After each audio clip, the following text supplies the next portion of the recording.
Don't forget, Friday, 2 o'clock, Upton Park Tour, live on this channel. Come and join and watch live. Join in with a chat. If you do miss it live, it's going to stay uploaded forever. You'll be able to go back and watch it as many times as you want. Right, I want to talk about the negativity around the club at the moment. I've got to be honest with you, I'm struggling a little bit with it because I do try to almost, have a little laugh about stuff and sort of be a little bit upbeat about West Ham. And if I can, try and find something to be positive about.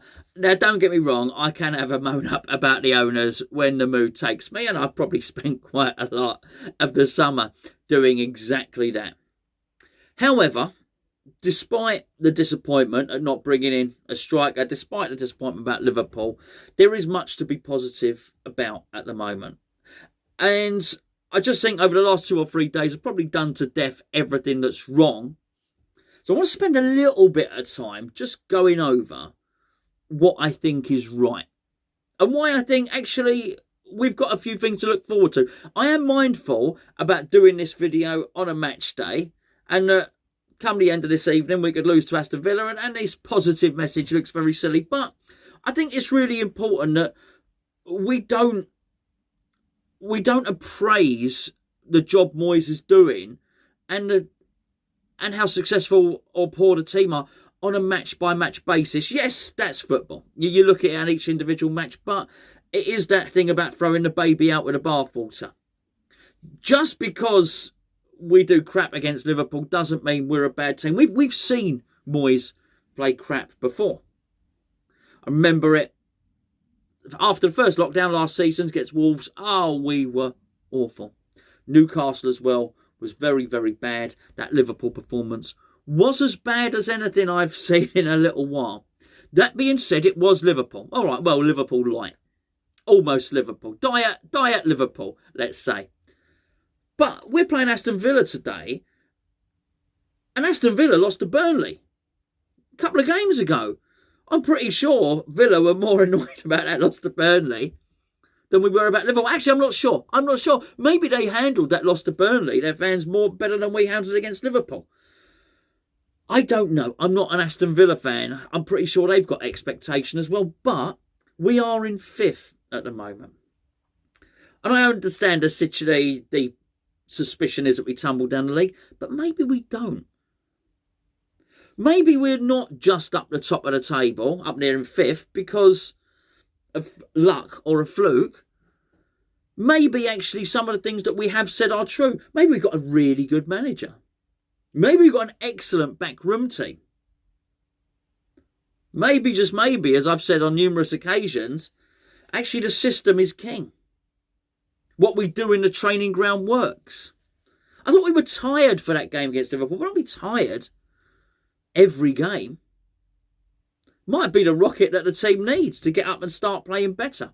But we do have some fantastic players. It's funny to see Antonio lauded as the best thing since sliced bread, and then him being unfit or washed up or whatever the case may be.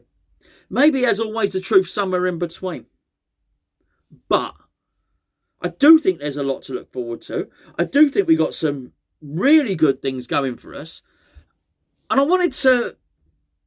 It cast my mind back, not a great example, but when Sam Allardyce went with the false 9 or the no striker system. I love to get it. False 9, no striker. Do you remember I said it was the Jack Jones up front formation? It's actually... This is not the Jack Jones up front formation. It's a no one up front formation. So apparently someone's injured for tonight's game. Let's hope it's not Antonio. But if it is, the suspicion is that this false number 9 or no striker up front will be a failure. Which was why I mentioned Sam Allardyce against Tottenham. That was where Ravel Morrison scored that lovely solo goal. Weirdly, that worked that time. Not only did it work, I felt in that game we actually attacked more. So what about that? Have we got to dismiss it from our mind that maybe it might work? Maybe we might actually attack more. Maybe we will still score goals even without any striker. I'm not saying it's a clever thing to do or a wise thing to do. But listen, this is who we're dealing with. You've all seen the set plays, right? You've all seen them. Very, very meticulous, very studious, all worked out. You've all seen Kevin Nolan with a book before people go on as a substitute. It's all worked out.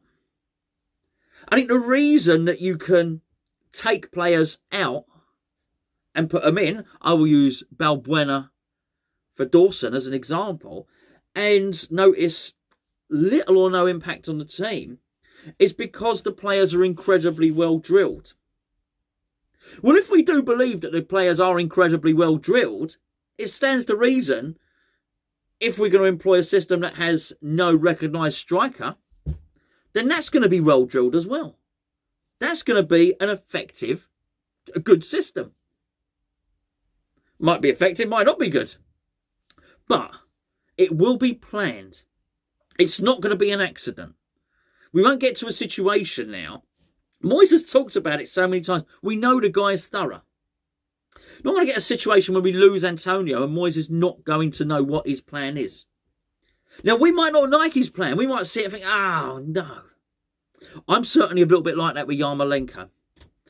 And I sort of have to stop myself in my tracks by thinking, well, hold on a second. Maybe I should give him a chance. Maybe I don't want to go into a game having already decided that I don't like Yarmolenko up front. I've got to give it a chance. All right, he might be rubbish up front, and I look at it and think, thought that might happen. But maybe I'm wrong. There's certainly been plenty that I look at and think, well, that didn't turn out as expected. This season, players this season. I'm just saying, I do believe that David Moyes and the team and the coaching staff and the players have probably earned enough and have enough credit in the bank this season for us to have a little bit of faith in them right now. And I've got to say, I wouldn't normally be talking like this after a defeat. But it does seem, I think it's the mixture of the defeat against Liverpool with the no activity on transfer deadline day, and also coupled with the fact that we all got so high just before the game. We all sort of bought into this fourth position thing. But as I say, I look at the league, it's not like we dropped from 4th position and now we're 18th. We're in 5th as I do this video now. That being said, I'm actually looking at it now. And Manchester United have beaten Southampton 4-0. Well, that's a good result for us. I think Crystal Palace have beaten Newcastle 2-1. Doesn't really matter. But look at Crystal Palace. Their form started to turn around. It might be okay. It sounds like I'm trying to convince myself here. But it is difficult at the moment because I certainly have found myself on massive ups and downs. And I think half of it is because we're locked up, not doing an awful lot else. But maybe, just maybe, David Moyes has got a clarity of vision and knows what he's doing. And as much as it might all be doom and gloom now, we may well get to 3 or 4 games' time. And actually, it's fine. We might have lost a game. We might have won 2, drawn 1. And find ourselves in 6th or 7th. It's still fine. It's still good. Because I think most people would have said that actually we were in a false position before. I think most people would have said at the start of the season that being in the top 10 was very good. And it's still miraculous to take a team from near the bottom to near the top. So if we were in a false position, then actually being in 7th, 8th is something to be proud of. Now, it may well be if we did tumble down the league, should I say, and we did find ourselves in 12th or 13th or 14th. Can't imagine it happening now. We've got that many points on the board. It's highly unlikely to happen. But if we did, and it was because of the loss of a striker, you could then look back and say, and plot and chart backwards and look at this point and think, wow, well, we didn't invest in. If we'd have invested, then this wouldn't have happened. That is true.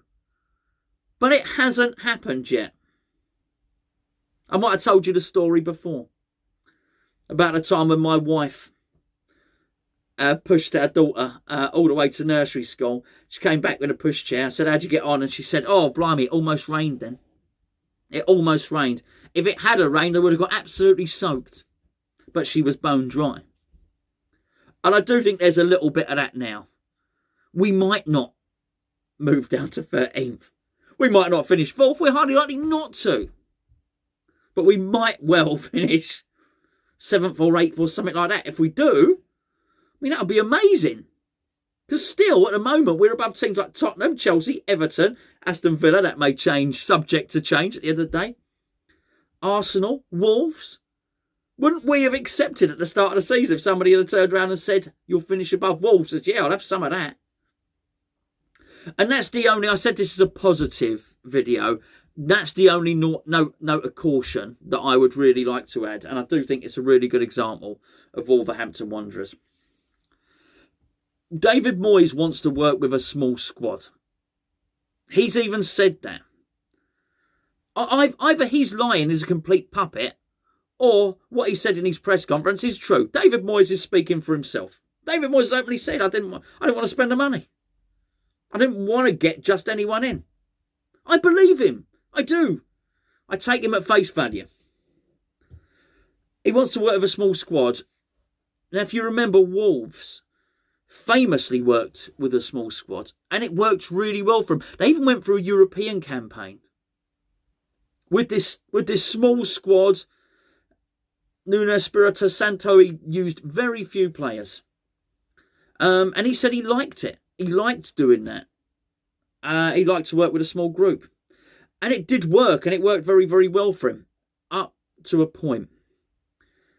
And I do believe that point has actually been this season. There are mitigating factors. I think, them selling Doherty and them selling Jota were probably things that ideally they wouldn't have done.